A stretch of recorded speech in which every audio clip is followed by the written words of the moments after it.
Hello, I'm Amal Kumar from Zamorins Solutions. We are a technology company focused in software development. In today's podcast, we're honored to have a special guest, Christopher Lessig, a Volusia County Park Operations Manager in Florida. Volusia County has been a longtime client of our flagship product, ParkZapp. Chris, thank you so much for joining us today. Can you tell me, can you start by sharing a little bit about yourself, your background, and how you got started in municipal park or municipal and county parks administration? Well, sure. Thanks for having me. Chris Lessig, Volusia County Parks Operations Manager currently. But my start began when growing up playing in the local county parks in Pennsylvania. Once I got through high school and started college, I went into a Parks and Recreation curriculum and got my associate's degree from Penn State University. From there, I did uh, some work at some local church camps, campgrounds. Got me some maintenance experience. Transferred and went to Slippery Rock University and got my degree there with community leisure services and business administration in their parks department. Did my internship at the Pittsburgh Civic Arena, which is commercial recreation. Got some good administrative and different types of experience there, but my first job hired after that was with the same county parks in Westmoreland County that I had gone to as a kid, and I got hired as a park supervisor. Was there for 6 years, got a lot of experience there. Then I had moved on to work for Manham Township in Lancaster, Pennsylvania, and I was there for 15 years as a park supervisor, and I had multiple parks, multiple crews to manage. It was a different situation. Brought my experience there. After 15 years there, then I took a position with Berks County as the Parks Executive Director. I was there for a short while, and then I moved on to working in the private sector on athletic fields. Was there 4 years and realized I wanted to get back to the public sector, and which found me here in Volusia County, Florida, as the Parks Operations Manager, which is a pretty sizable department with over 60 different sites. I've got about 70 different staff, supervisors, maintenance level folks operating all different kinds of um, recreational facilities, which brings us to today. That's like how much experience is that? Like that's like 40, right? At least Well, I didn't add it up, but it started in like over 40. from my internship started in '86, so you can do the math. Let's just say about Yeah. 40 years of experience. What are some of the most significant changes you've seen in the field of parks and recreation since then? Significant changes. For me, we did a lot of things early in my career. Um, I don't want to say it's the old school way, but paper and pencil. Faxing became a big deal back in the day. That kind of changed how we did things, how we managed crews, and basically what we were providing recreationally for the public, what their demands were. We've gone everywhere from introducing BMX bicycling into our parks to shooting ranges to bicycle trails to boat launches, all kinds of recreational activities, the traditional pavilions, lakes, doing those types of activities. There's such a broad range of things. Operating historic structures, managing that for the public, and in coordination, we've done a lot of different partnerships with different user groups as well, and basically serving the public what their demands are. So that's been a kind of an evolution as far as changes. Our most recent challenge has been trying to find and hire qualified, competent employees to fill some of our positions within the parks. And we are definitely not unique and that I know everybody's fighting those similar challenges, not just in the recreation and parks industry, but I think across the board it's been a challenge for a lot of folks, as I understand. That's well, I mean, that's really interesting. You're going from paper to pencil to now with all these challenges and things that people are overcoming. You're it's digital, right? So, how did Volusia County first come to use ParkZapp, and what were your initial impressions? Sorry, impressions. Well, before I came to Volusia County, yeah, I started using another asset management program at a previous parks department. That when we went from doing things paper and pencil to digitally, so that was my first experience in which I set most of this up, worked with the owners, coordinating how to use it and what the benefits of that were. So when I came to Volusia County for years, one of the things that I had been looking for and tried to manage is a computerized maintenance management system for managing our playgrounds. And as a longtime certified playground safety inspector, anybody out there who is certified understands how much work that is to document all the audits, the inspections, the maintenance, the repairs, the renovations, and all of that. It can be quite cumbersome and quite a task to try to keep organized, if you will, uh, in light of today's uh, business climate. I did a lot of different research, found ParkZapp, worked with your folks there to see what the benefits are, how it would work, and we decided that that looked like it was the best fit for Volusia County. So we started on that, and here we are a couple years later, and we are still using that, and it's working well for us. Awesome. Can you describe some of those benefits, like specific to to you guys that you've experienced using ParkZapp over the past 6 years? Well, one of the benefits, of course, it's provides an organized format for us to keep these records and organize them in such a way that we can quickly access a particular park area, a particular playground, a particular amenity. As I said, we've got uh, the parks, we've probably got about 25 or more playgrounds. I know there's other um, parks departments out there that have way more than we do, but uh, that for us was a challenge to organize it. This helps us organize all that data, all that information, the inspections, the repairs, what we've been doing on that. Um, that's been a big benefit. The other one is we knew at some point, if you're in this industry for a while, kids play on playgrounds, they get hurt. The first thing that happens is people want to see all your maintenance records. What are all your inspection records?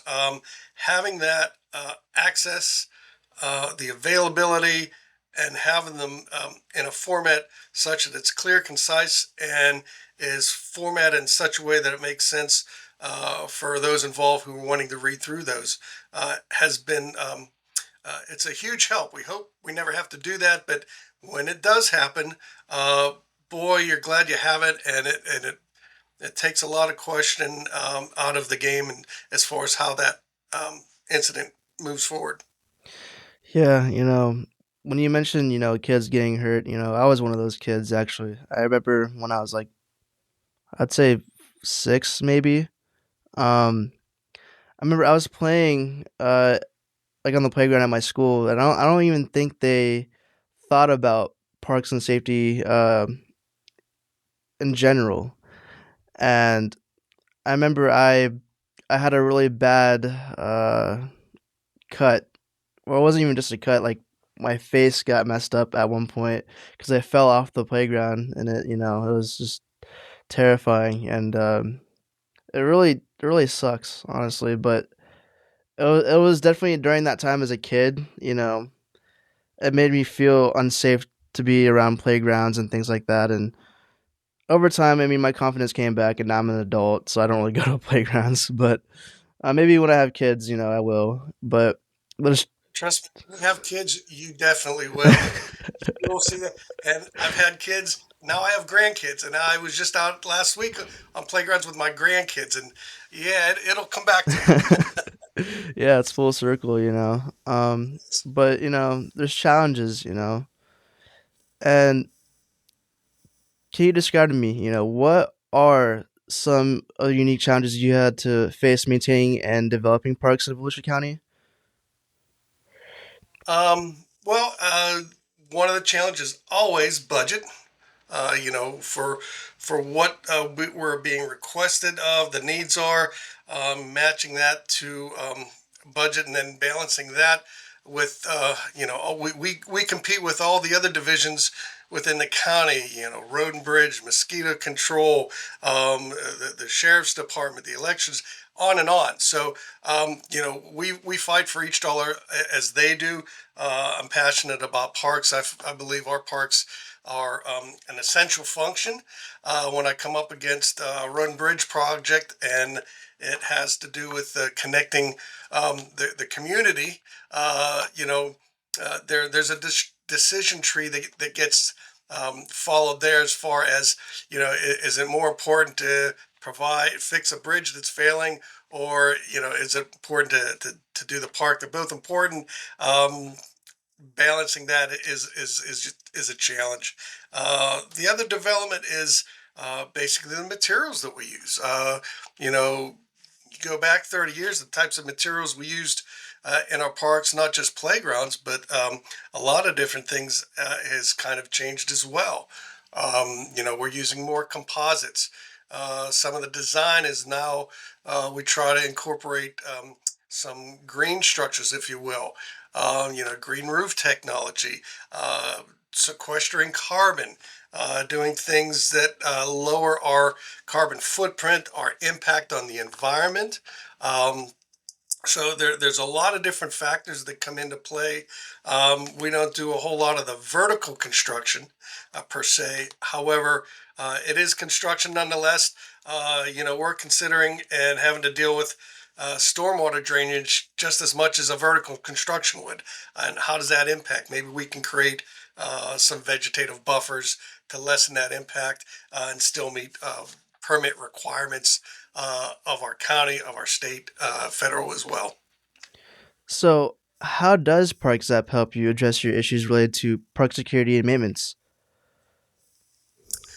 Well, one of the things it does is, when we do the regular inspections, uh, it helps us keep on track, on time, and getting a more routine system of seeing what's happening, and trying to be proactive and making repairs, replacements, as opposed to being reactive. The tough part about being reactive is, um, you know, and a lot of times it either is because something has failed, or someone has gotten hurt, and we want to try to mitigate it before we get to that point. Having a program in place, using this program to see, what the history is. Now, we've only been using it for a few years, but the longer we use it, the more history we build. We can see what it's taking us, not only our labor into this, but also parts, materials, so we can project what we're going to need. And it, hopefully we can get to where it'll help us project the lifespan. I mean, we have a rough idea what we expect when we purchase and install it. But as we go through time and we use these inspections, we see exactly what it is. It helps us make a decision as to what it's going to take to continue to meet to that deadline we're looking to, our goal to get at, how many years it's going to be, and or what we'll need to replace the unit at the end of its life cycle as well. So there's a couple different things that we can use this program to help us make those types of decisions. Wow. So, out of many things that you've done, for Volusia County and other places that you worked for, uh, regarding parks and recreation, um, can you share any success stories or notable improvements in Volusia County parks that have resulted from using ParkZapp? From using ParkZapp, and our use primarily is the playground safety module, which is what we purchased that as. It has helped us look at how much we've spent on a particular playground, for example. And I know there's other ways to do that, other programs out there. This also helps us put some validity as to how they reflect on the, um, the regulations, the guidelines from the Consumer Product Safety Commission, from the American Society for Testing Materials, and what those guidelines are. We have what we call an ECHO program. It's a county grant program, and not just Volusia County, but other municipalities within our county that use this grant program. You know, when they talk about replacing a playground, um, we require them to make sure those meet those guidelines. If they have a maintenance program in place, and it has a system or program such as this to help maintain that, that helps them and us score better on a grant program to be able to get those projects funded. They're not requirements, but they help them score better on the grant program, which puts them in a better opportunity for funding for that as well. Sweet. You know, how do you approach programming and development for the parks under your administration? Well, we take a couple approaches. One is what we're doing seasonally, and looking at our budget and prioritizing those elements. We have also have a 5 year capital improvement program that we've programmed out different amenities, different facilities, structures, and parks that require either repairs, replacements, updates, to keep them safe for the public, keep them usable, and keep them in a condition that's providing an opportunity for them to have some recreational opportunities, both active and passive. We have a longer program that is uh, probably 15 years out. Both the 5 year capital improvement program and this 15 one are kind of a moving target, if you will. They're not set in stone once we have them in place and we've listed everything, because things change. Of course, the financial climate changes, the physical climate changes, the wants from the public tend to ebb and flow as far as what their needs are, and what we're doing. We had to update um, our 5 year capital plan. We just updated the long term plan to start including pickleball, which I'm sure you're aware of. If you go back 10 years ago, nobody was really talking about pickleball. It was pretty much in its infancy. Uh, Now we've let's see, three, four. We've just finished constructing 6 courts, pickleball courts. Um, we didn't see that on the horizon 10 years ago, but the demand is there now. It's very popular, and our public and our residents here are requesting that. So we've changed that, outlook and how we manage the parks to include those requests. I mean, that's pretty great, understanding that, there's things that can be on the rise that you wouldn't even expect from years ago, There's always new trends, there's always new things, and I'm glad to hear that, at least new sports are being involved, and there's always new ways to, be active, and there's it's just a lot of things going on, really. Especially in the year 2024, I feel like there's a lot of roles being involved as well. Um, and that brings me to my next question, actually. What role do community groups and citizen involvement play in your work, and how do you engage with them? Well, we have several community groups that we engage with that play a role. One example would be we have a mountain bike group, and we operate some mountain bike trails. And we have an agreement with the county and this group. They're a nonprofit 501c3 group for development, maintenance, and future development plans. Those folks that ride these trails, and these folks are I'll call some of them the experts in that field, because that's what they do. They go all over the country. We've got a board of them, and we take the suggestions from them as far as what we need to develop, what we need to change, what we can do to continue to provide that kind of a service for them. So that they are in an advisory capacity. They are not in a capacity to vote on projects or funding. However, we do really depend on their support when we go to our public officials to gain support and traction for proposing these different kinds of projects. So that's probably the first one that comes to mind. Um, We've got another one that is a disc golf group.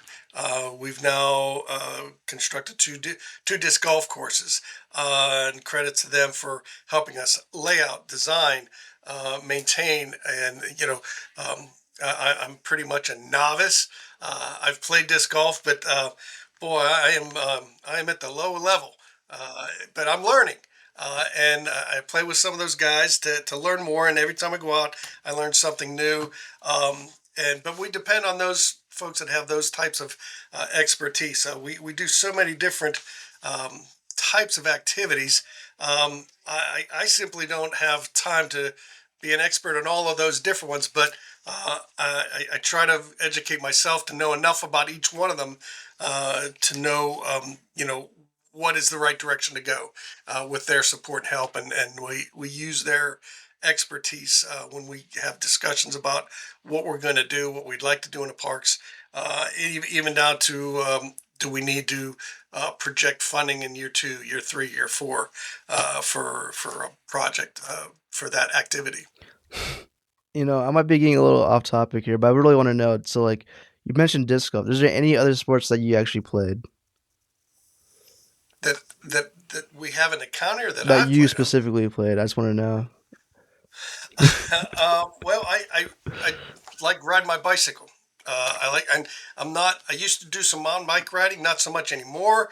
I'm at the stage in my life and career that that's a little bit more extreme. So I don't heal as fast, but I do like our premier bike trails. And that's one thing that's been a big topic for a lot of years, and that the county has done a really excellent job here of constructing, building, and connecting communities with our premier bike trails, which are basically a 12-foot wide asphalt paved biking trail.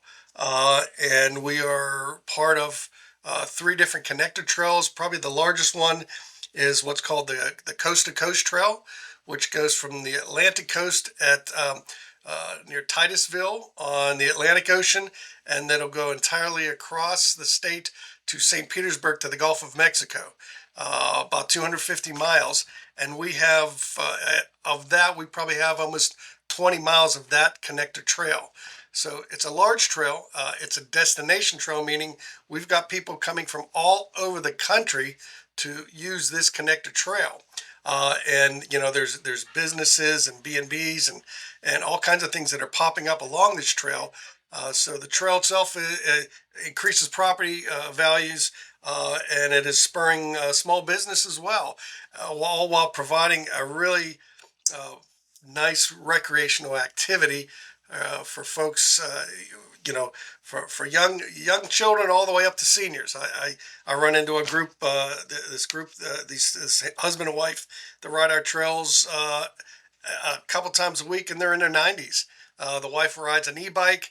The gentleman rides a regular bicycle, and it's keeping them healthy, happy, and engaged physically. So it's those kind of experiences, those kind of activities that I continue, and I can see continuing that in the future. Yeah, um, I kind of like nature. I mean, I obviously I love nature. It's funny how it can actually bring us together. You mentioned going on bike rides. I actually do that with my dad. I did that a lot during the summer. Just we just go around and it's just fun. I like biking. I used to do triathlons when I was younger. I actually did seven, actually. But it's a great time. But sometimes people get busy. And there's a lot of things that we go through. Like for this instance, I do podcasting. I make music. I mix, master. I also DJ like corporate events, weddings, certain things. So like kind of time kind of gets in the way sometimes. But you have other things that you do as well. I did. Again, calling back on the research I did. You are a speaker, right? As a speaker consult, sorry, a speaker, consultant, and a technical advisor. What are some key insights you could share with others in the field of outdoor recreation? Uh, well, insights. Some of the programs I help. I'm involved with the Central Florida Sports Turf Managers Association. I'm president of this group. It's one of three chapters in Florida, made up of field managers that maintain, develop, construct, renovate athletic fields. Um, and we probably number close to 200 in Central Florida. We are a chapter of a national organization that does the same thing. We're made up of parks managers, school district managers, colleges, universities, semi-professional and professional sports managers. Personally, I've worked in all of those fields, from the Little League field in your backyard to NFL Major League Baseball fields. Actually, tomorrow I fly out to South Williamsport and work at the Little League World Series. So I'll be there for the next 2 weeks working fields up there. So yeah, it's something I love to do. Something that it has meaning. It's for me. It's a give back to the community. I don't get paid for this. Little League is a volunteer, but it's a give back to the youth and to that program. But yeah, those are different things that I've been able to speak about. It helps me professionally to know, because I always learn something up there from someone else. Because we get sports managers from all over the country, as well as semi-pro and pro folks come in, people from the industry that I can bring back to Volusia County to try to incorporate to make our fields and our facilities better, which is really what it's all about. So, how does your experience with the CPSI or like certain guidelines keep you in check with your influence of work with Volusia County? Um, well, first and foremost, we've got our playgrounds that I and my crew are responsible for to keep them safe and playable. Our job is to try to mitigate any of the hazards that are out there. When a child comes out, they're not trying to find hazards. However, one of the things in play environment is we still need to let them be able to assume a risk. Do they are they afraid to go over the overhead ladders? Are they afraid to climb up? And that's a risk that they take. And we don't want to take the risk away from play value, but we do want to mitigate and take away any of the hazards. And by that I mean something that is unseen. If there is a walking bridge that's movable, uh, I would not expect them to know, hey, maybe there's a connector underneath the bridge that's wearing out. And if it breaks, they could get injured. It's my job to make sure those connectors, those pieces, those parts are maintained efficiently, they're maintained regularly, and we mitigate any hazards that we can find and look for. If I'm doing that job, then they should be able to take the risk and not worry about the facility or the structure itself failing, which could cause injury. So that's really where my role is. And I, as a certified playground safety inspector for 29 years, I'll get calls once in a while from other municipalities, other homeowners groups, daycares, knowing that I'm certified, asking questions about their playgrounds and what could they do. So I try to serve as a sounding board for them to guide them. Now, there's limits to what I can do for them legally because I don't have insurance coverage for their facilities, so I can't put anything in writing, anything like that. But I can verbally just meet with them and say, "Hey, here are my visual observations here," and I've done that. I have been contracted to work and got hired on by a couple of different entities, making me an employee, which covers me insurance wise to do some of that. That's really not something I seek out, but I've had that come to me and ask. But it's a give back to community. For example, my church has a little playground out back, and as being on church council, they look to me and say, "Hey, you know everything about the playgrounds. Uh, is this okay? Should we do it?" And I would help them as a church council member. It is a public playground.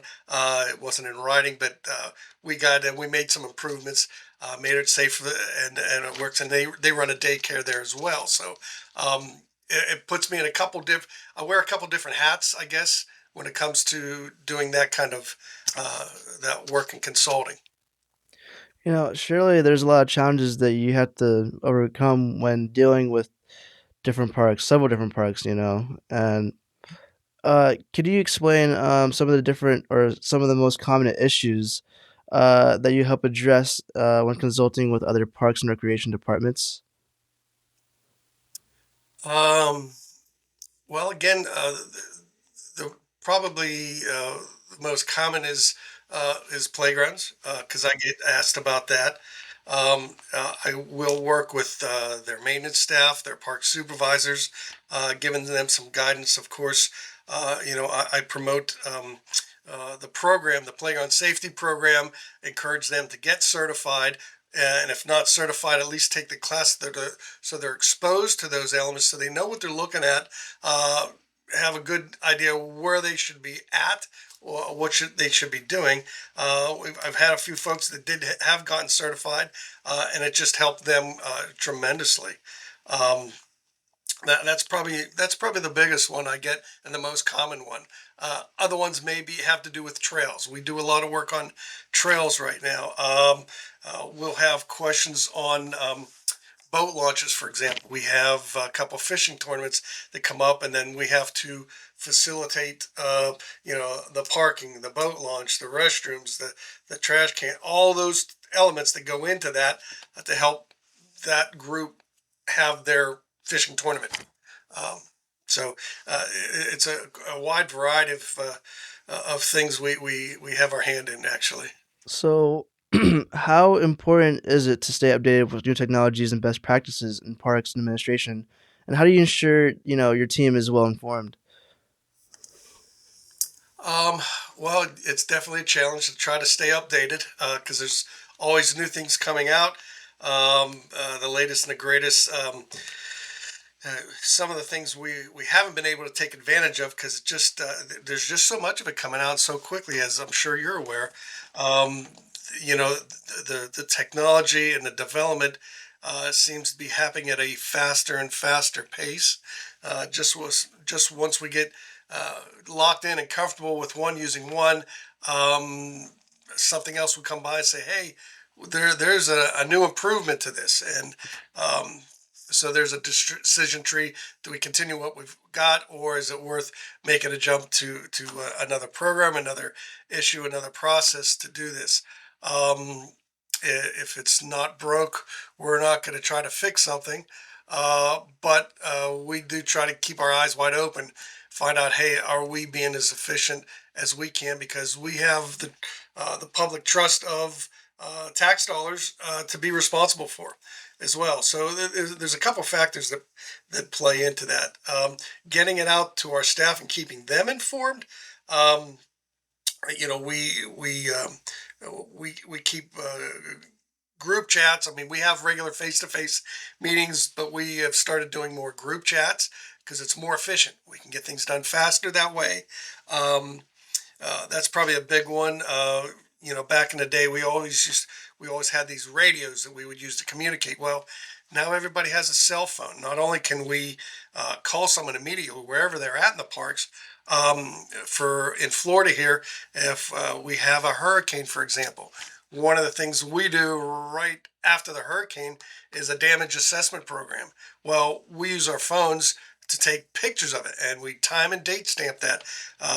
So to keep records of all this, we're required by FEMA to produce these types of records. It helps us to gather the information in real time out in the field, send it to a central location in our park maintenance that we can coordinate that and organize it. So when FEMA asks us for this information, it's already organized. We have everything that we need in that. It's a big process, and creating that technology and making sure someone's phone works to get a time and date stamp from a satellite that's way out in the middle of a conservation land can be a challenge sometimes to do that. So maybe there'll be a new technology in another couple of years that maybe we won't be using our cell phones. Maybe it'll be something different. But we go to national and state conferences, and that's typically where we find something new. We hear something that another department, another county might be using. We've asked questions. We network. We found out, hey, what have you using? And it's kind of what we're talking about today. With the ParkZapp, we've gone from paper and pencil to now this is all on an iPad and now on the cloud, which Yep. years ago, that wasn't even on our radar. Yeah, and I don't know if you know. I think you do.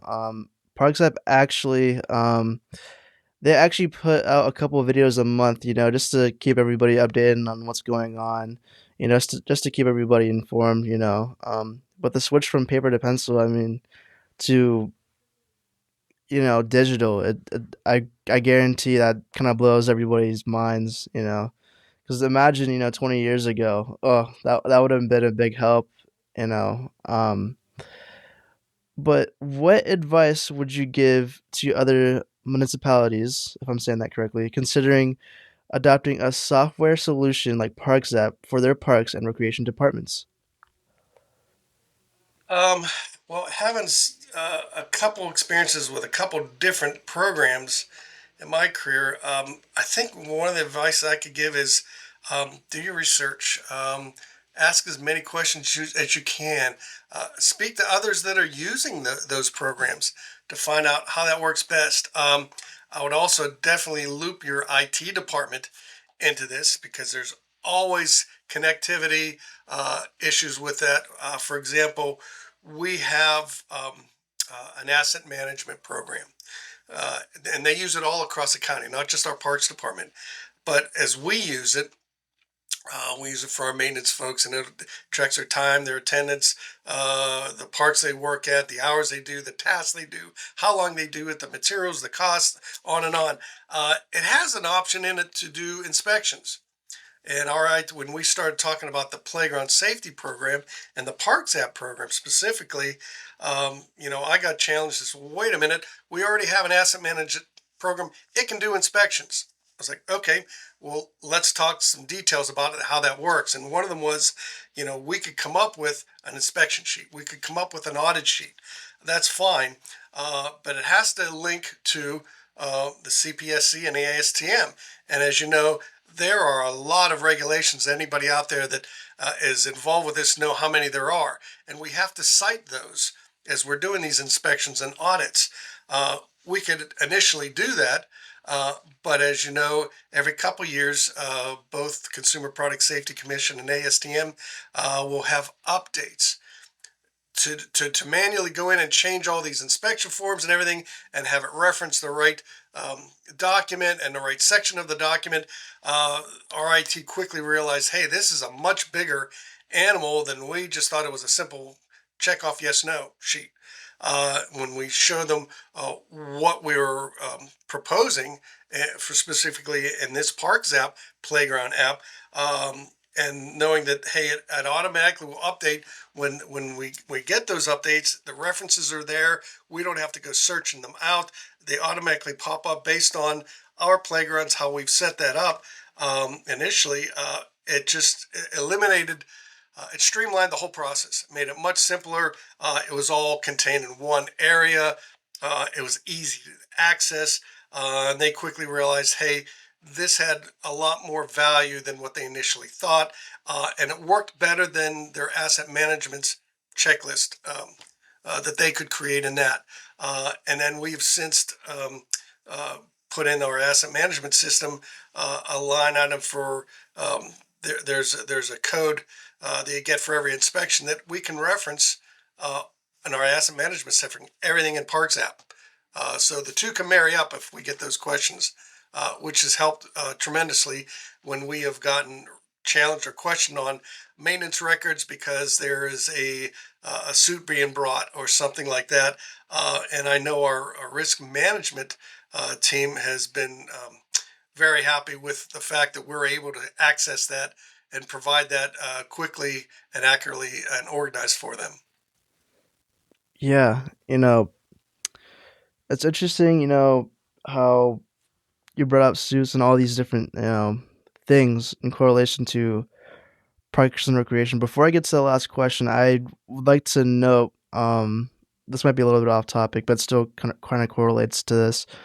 Um, I mentioned that that I got hurt when I was younger playing on the playground, but before that, my brother, he's actually 10 years older than me. So when he was a kid, like a little kid, he also got hurt as well. He actually, it was worse than my situation. He actually had to get sent to the ER.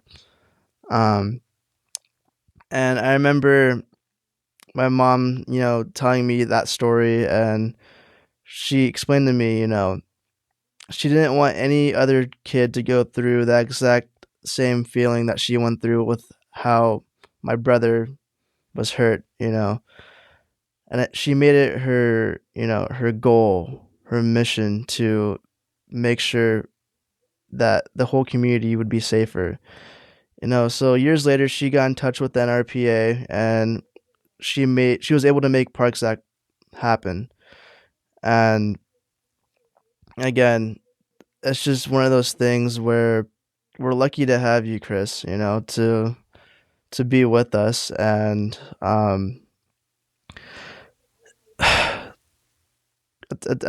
just glad that ParkZapp is a thing. I remember growing up with my mom, and she would work tirelessly, like really hard, just to make sure this whole app, everything would be very clear, concise, cohesive for everyone. So again, it's just the goal. It's the main mission. So can you tell me, looking ahead, what are your goals and plans for the future parks and recreation in Volusia County? Uh, well, we are the goal currently, and what it's been for quite a while, hasn't changed a whole lot in the fact that we are constantly challenged to do more with less, and that's I know there's a lot of industries that are in the same exact boat. How we do that with parks and recreation can take on a number of different forms. Something from as simple as how we look at what we do in the parks and why we do the things that we do. For example, years ago, if you went into a park and it was mowed and the flowers were nice and the streets were clean and the restrooms were clean, the pavilions were all painted and looked nice. That was the standard. That's what you looked at. Today, that might change a little bit. For example, I'm not so much looking at do we have 10 acres of grass out there that gets mowed, every 5 to 7 days. Uh, and why are we mowing all that? Turf grass is great. I'm not knocking it. I'm a fan. Uh, but what are we using it for? And what are the inputs that we take just to mow that? It costs labor, it costs fuel. There's pollution with the mowers. We've tried the propane, we've tried the electric. There's options there, but there are options out there. For example, I mentioned one of our or disc golf courses, and the entire area is mowed. Uh, but it doesn't all need to be mowed and manicured. Um, we would like to, for example, try creating some grassy meadows that get mowed maybe 2 or 3 times a year. We looked to maybe create some uh, wildflower and pollinator gardens. If you're in tune to some of the environment lately, there's a lot of buzz, and that is a pun as far as pollinators and bees. Um, why shouldn't we be able to incorporate some pollinator gardens, some wildflower gardens, if you will, so we reduce our mowing, reduce our carbon input. We help the environment by creating a place for bees and pollinators to come in. We create these meadows for other native species, plants, flora, fauna to be in that we're also not mowing. That is positive for the environment, that reduces our carbon footprint, reduces our finance to mow all this all the time. And then we also can incorporate volunteer groups like scouts to help us do this project. So it's kind of a win-win-win, where that vision may have been not quite there 15, 20 years ago.